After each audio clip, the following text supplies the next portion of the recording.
So, hello everyone, it's me again.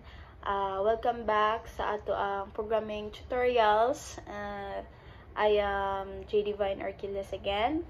And this module we're going to learn about another way of making decisions in code. So, which is the conditional statements, switch case or match case. So, karon this is very helpful when you have many possible conditions to check. Mas organized siya kaysa daghan nga if else bitaw. So next we have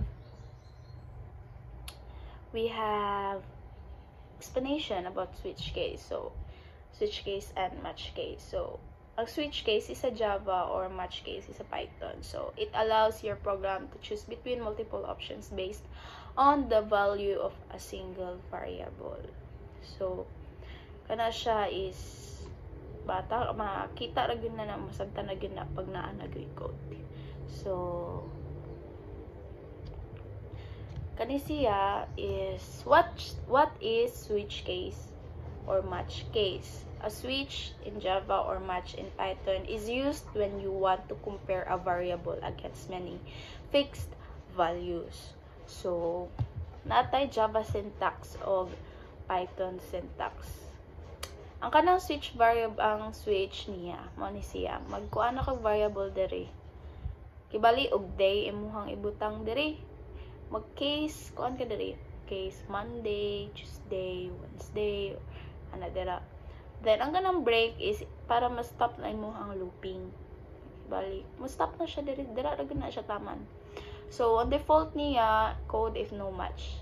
Default niya, if wala sa imuhang case, imuhang gipili, edi no match siya. In Python pod, kaning Python is dapat, kung magkuhan kag match case, dapat ang Python nga mo gamiton is 3.10 pataas. O wala man gani, dapat imuha na siyang i-update imuhang interpreter. So sa diri match variable, case value 1, code 2, mana siya value 2. Then ang diri sa case niya dapat lagi per underscore as a default na siya sa Python. And then kaning underscore niya lagi is mao ni siya ang mag-execute if wala nay other case matches niya. So naatay Java code demo diri which is the switch case. So kani siya is diri ang part is giprint ako ang enter a day, a week. Since na-explain naman nila ako diri na ako diri. So ang kani diri enter a weekday. So string day siya since weeks may agi kuan. So next line, get user input and store it in a day. So naatay day to lowercase. Ang kanang lowercase is supposed to be dapat ang kuan lang kanang wala tay problema sa if capital letter ba siya or dako ba siya nga letter, wala siya kuan, dili siya strict, basta lowercase. So bahalag Monday ni mo is puro capital, mugawas gyud gihapon ang iyahang result. So natay case Monday, system print out if imuhang i-type is ang Monday, since enter a day of the week. So Monday ang iyahang result is start of the school week. Ug Tuesday pod, it's Tuesday keep going. If Wednesday pod, it's pat fit day. Mora na siya same.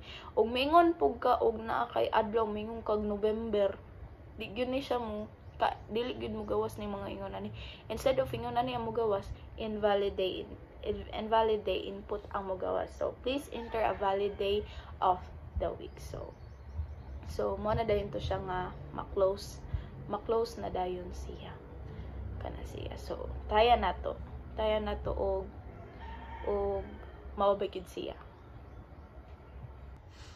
So now naara ang output sa Java nga atong gikuan is mo ni siya, mo ni, diba? Day, enter a day of the week. So, ito Iran. Enter day of a week, Monday. Since naka to lowercase man siya, o diba? Lowercase, o ato pong, i-try po na to og capital. O i-capital letter po na to siya. Monday. Mugawas gihapon siya, diba?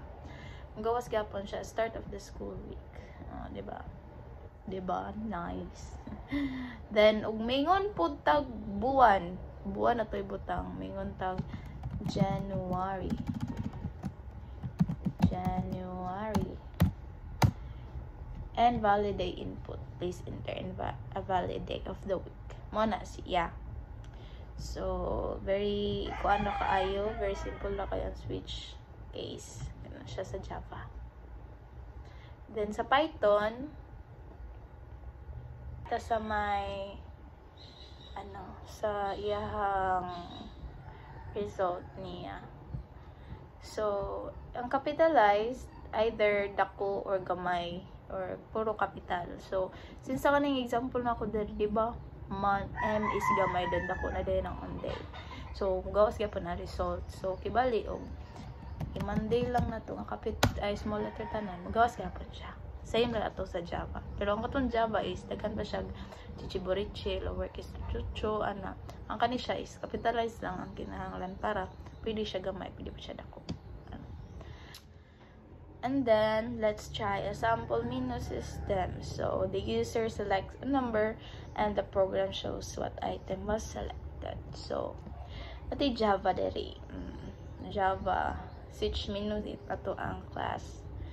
And then, input man, scanner input. So, input man ang kuan, user. So, system out print ang menu. So, if 1 imo pilion, i-print ang burger. If 2 ang imo i-print, print imo pizza. If 3 pilion fries, o 4 pilion exit. Nara na siya. So, 1, 2, 3, 4 naman imo pilian. So, diri ka sa switch. Ang imo ibutang diri is integer since number man siya. So, enter your choice, case 1. If imo pilion ang 1, so you ordered a burger, ang gawas. Then, case 2, you ordered a pizza. Then, case 2, int man ang kuan. So, case 1, you ordered a burger. Case 2, you ordered a pizza. Case 3, since 3 man, you ordered fries. Then, 4 is, thank you, exiting. Kay exit naman siya. So, kung wala siya sa imong order, nagpili ka og 5, invalid choice siya. So, ngita tawag output ani. So, diri naana ato ang output, kinalabasan sa atong code. So, mo ni siya akong class name na ako niya, which is galisdan na ako siya, gi-rename ra na ako siya para mo labas sa iyang code. So, explain naman to. So, diri ta. O, diba? Gawas niya ang result. 1 burger. So, may tag 2. You ordered a pizza. O, diba?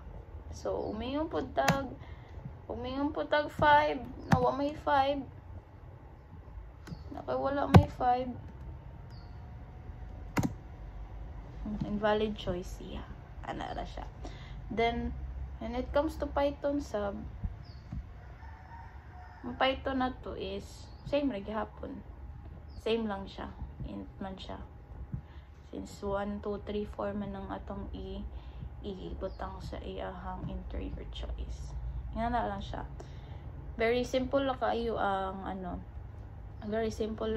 ang Python. That's what I said. Ang Python is very very simple, very di ra ka siya nga detailed. So now we have the common issues and reminders. So in Java, always use break to avoid fall through unless intentionally. So bali, ug di ka mo kanang break is For looping, rin na siya i-stop nimo ang loop. Para dira lagi kataman mo exit na dayon ka.